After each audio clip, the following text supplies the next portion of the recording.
You know, some mysteries are so chilling, so completely baffling, that they just echo through the decades. Today, we're diving into one of the greatest unsolved ghost ship stories of all time, the absolutely terrifying final voyage of the SS Orang Medan.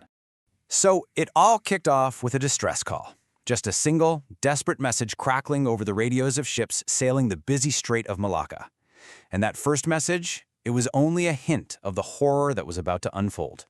The transmission just kept going, and each word was more frantic than the last. The person sending this message wasn't just saying they were in trouble. No, they were reporting a scene of mass death. An entire crew, just gone. And then, the final two words are sent, followed by this unnerving absolute silence. Okay, to really get what happened, we've got to go all the way back to February 1948. We're in the Strait of Malacca, this narrow strip of water between Malaysia and Indonesia, one of the busiest shipping lanes in the entire world. And on what should have been a totally calm day, this bizarre message just cuts right through the air. Now, this wasn't some garbled voice transmission that you could easily mistake for static. Nope. The message from the Orang Medan was sent deliberately, piece by piece, using Morse code. Somebody was taking the time to carefully tap out their terrifying story.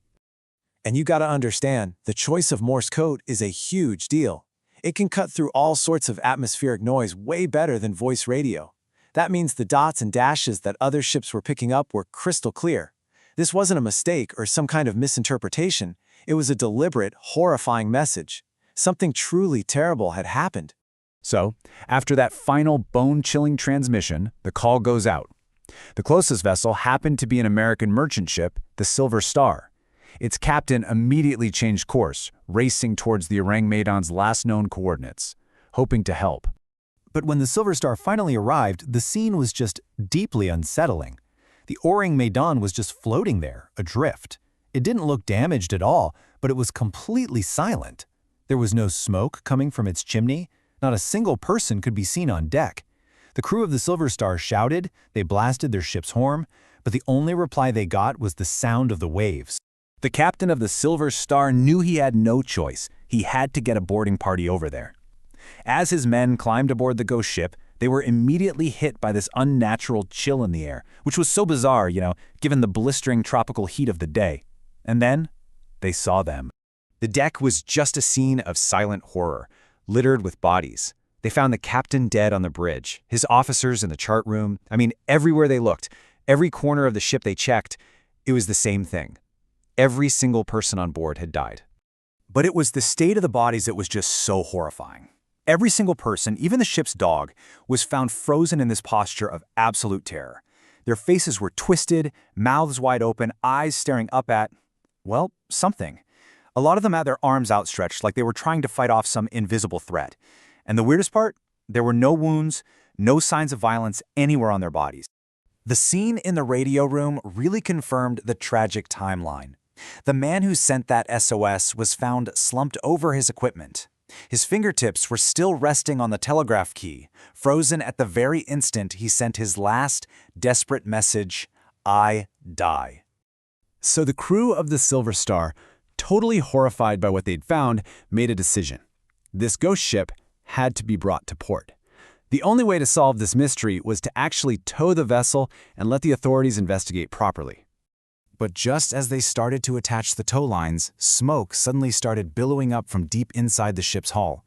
Within moments, that smoke turned into this massive, uncontrollable fire. The boarding party had no choice. They had to cut the lines and scramble back to their own ship.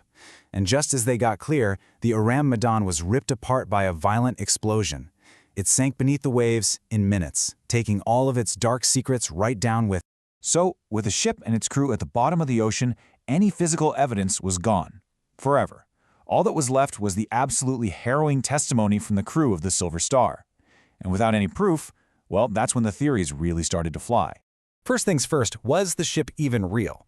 Skeptics love to point out that there's no official record of an SS Orang Medan in any shipping registers. But, on the other hand, people argue that in the chaotic years right after World War II, tons of ships involved in illegal stuff operated under fake names or were just never registered at all, precisely to avoid being detected. Probably the most plausible explanation really centers on hazardous cargo. I mean, the ship could have been smuggling chemicals like potassium cyanide. If that stuff mixes with seawater, it creates a deadly gas that basically suffocates you in seconds. That would explain the terrified expressions and the lack of injuries. Or maybe it was unstable nitroglycerin, which could have leaked, killed the crew, and then ignited, causing that final massive explosion. But then there's a much darker, way more sinister theory. Some researchers believe the O-ring Medan was secretly transporting biological weapons that were developed by Japan's notorious Unit 731, a covert military unit known for its absolutely horrific human experiments. If those nerve agents or biological materials leaked, well, that would explain the silent, swift death of the crew and why the whole mission was completely off the books. For decades, this story was just a piece of maritime folklore, a really spooky ghost story. But then, in 2003, the mystery got a whole lot deeper when the CIA actually declassified a document related to the incident. It was a letter from 1958 written to the director of the CIA and kept secret for 45 years. It discusses the case and ends with this absolutely chilling sentence. The author believed that whatever happened to the Orang Medan wasn't just some one-off incident, but maybe it was the key to a much larger and way more terrifying phenomenon. So what was it? A simple case of smuggled chemicals gone wrong? A covert military operation with deadly consequences? Or something else, something we can't even begin to imagine? With the ship lost to the depths, all we can do is speculate. The only thing we know for sure is that the ocean keeps its secrets really, really well.